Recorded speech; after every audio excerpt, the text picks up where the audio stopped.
You can't outthink OCD, but you can rewire the brain's response to intrusive thoughts.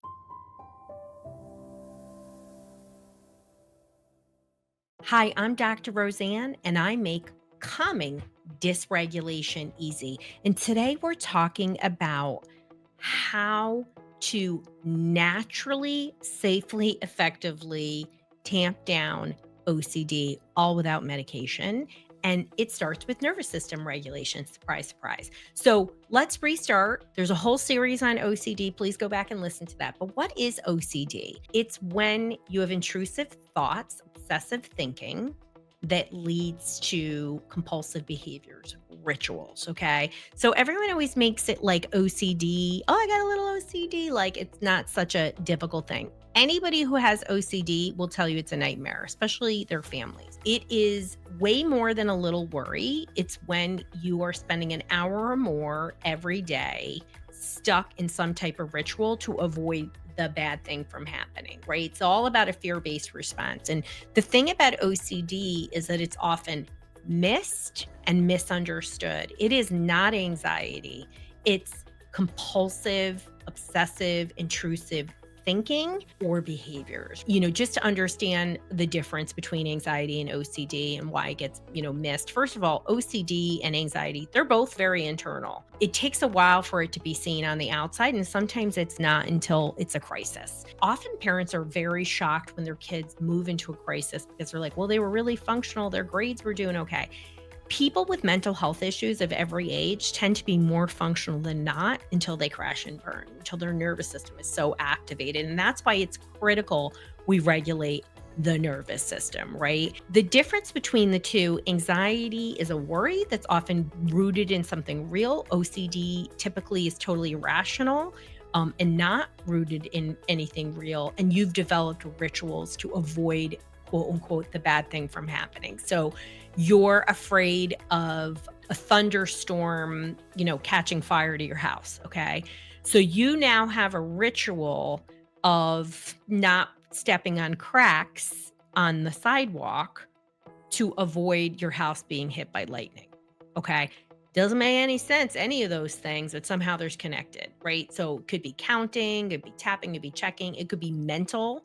It doesn't have to be outwardly visible. I hope that was an aha moment for you guys because it's so tricky to identify and even trickier to find somebody to help you to deal with it, even though it's gotten way better because OCD has amplified like crazy. It's just accelerated since the pandemic.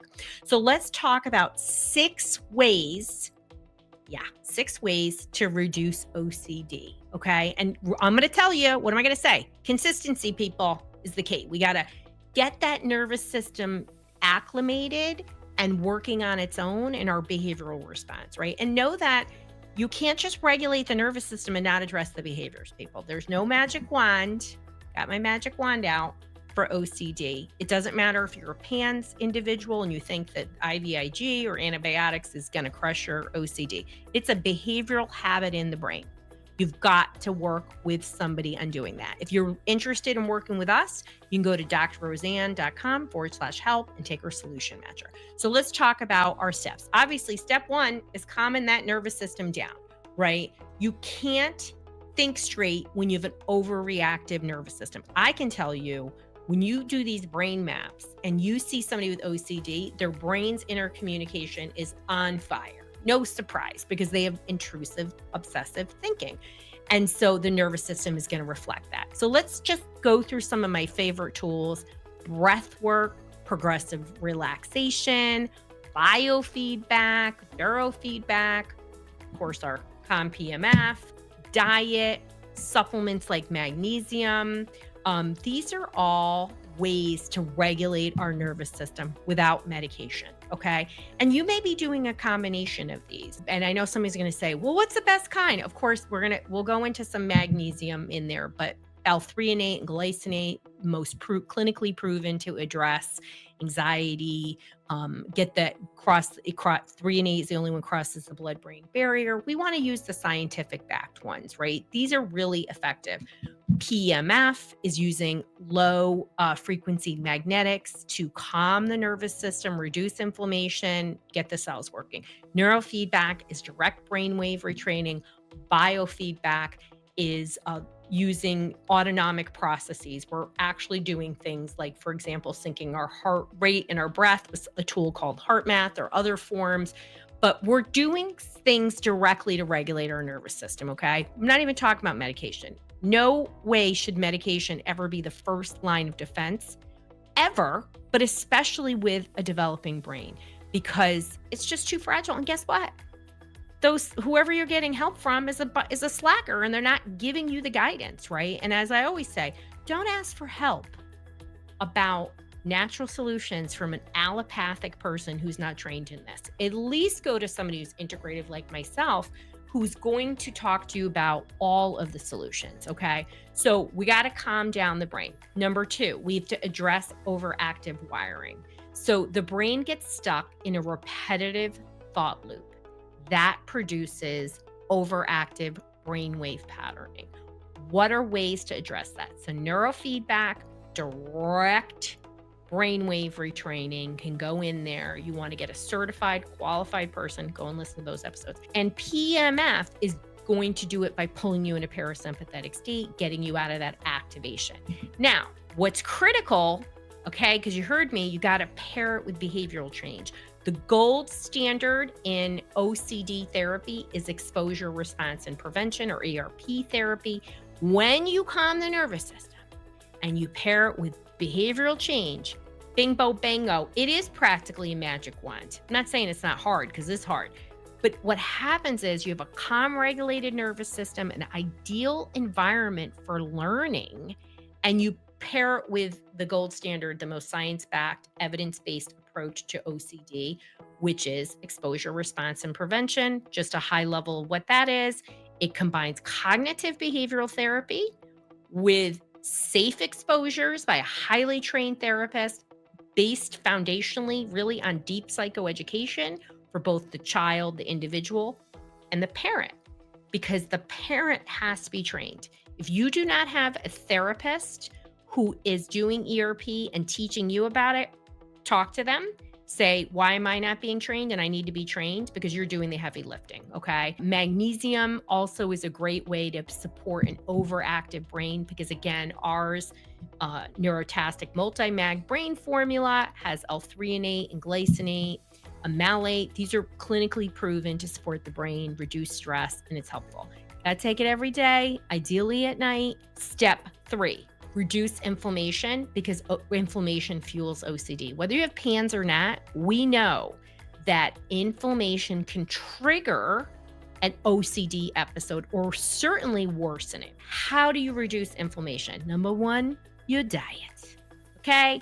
Stop eating Doritos, Ding Dongs, Cheez-Its. Okay?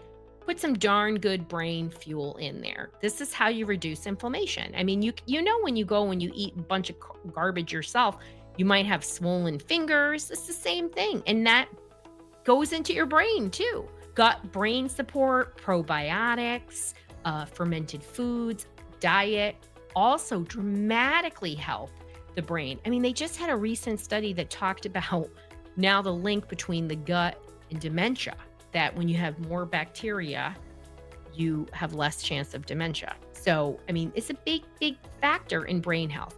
We want to reduce infections and toxins. If you believe you have PANS and PANDAS, go to an expert in it. Don't waste your time with somebody who doesn't know what you're doing. You're literally just avoiding the inevitable. Go to an expert, and there's lots of them. The next one, every time you reassure those obsessive thoughts, you're feeding it. And you're going to do this instead. My number 4 strategy. Don't accommodate OCD, okay? You have to teach the brain that it can handle uncertainty, and you've got to challenge this false assumption that somebody with obsessive thinking has, that they must have this reassurance. This thing needs to be completed, whatever is going on. Otherwise, the bad thing's going to happen. OCD grows with reassurance.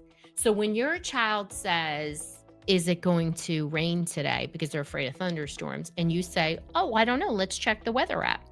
Every time you do that, you actually feed the OCD and it gets worse and worse. And the baseline goes up, it goes up. And you're giving into compulsions that reinforce fear and anxiety. I know you don't want to see your kids distressed.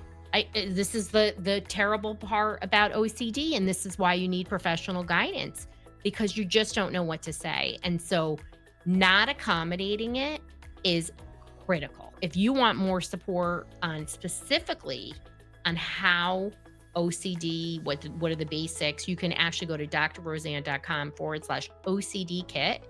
And we have our natural OCD thought tamer kit designed for parents. What is OCD? Understanding it from the brain. And hello, what are the best solutions? And you can go to drroseann.com/OCD. We have to stop responding to those intrusive thoughts. They get reassured. We have to delay compulsions and validate feelings and as well as reinforce coping skills.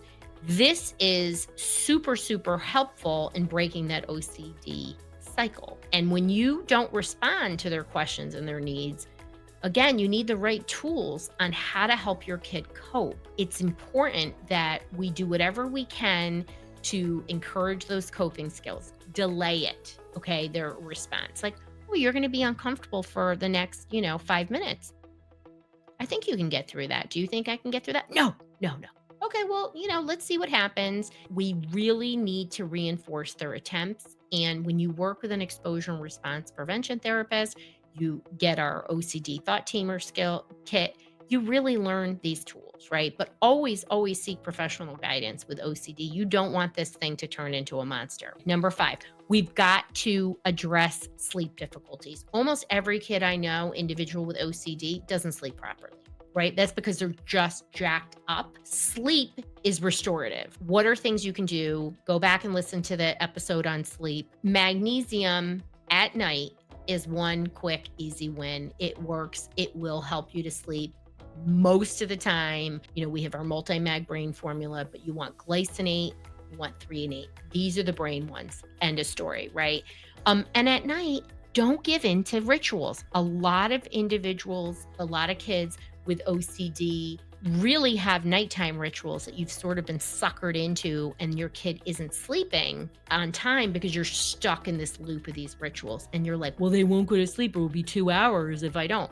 Well, that's where you need support because it is going to spike for a minute and then it's going to go down. And when you understand a negative reinforcement cycle of OCD and how when you actually participate, you reinforce, you increase the likelihood that happens. When you don't participate, even though you have a temporary spike up, actually the actual baseline goes down. And that's how you extinguish behavior, right?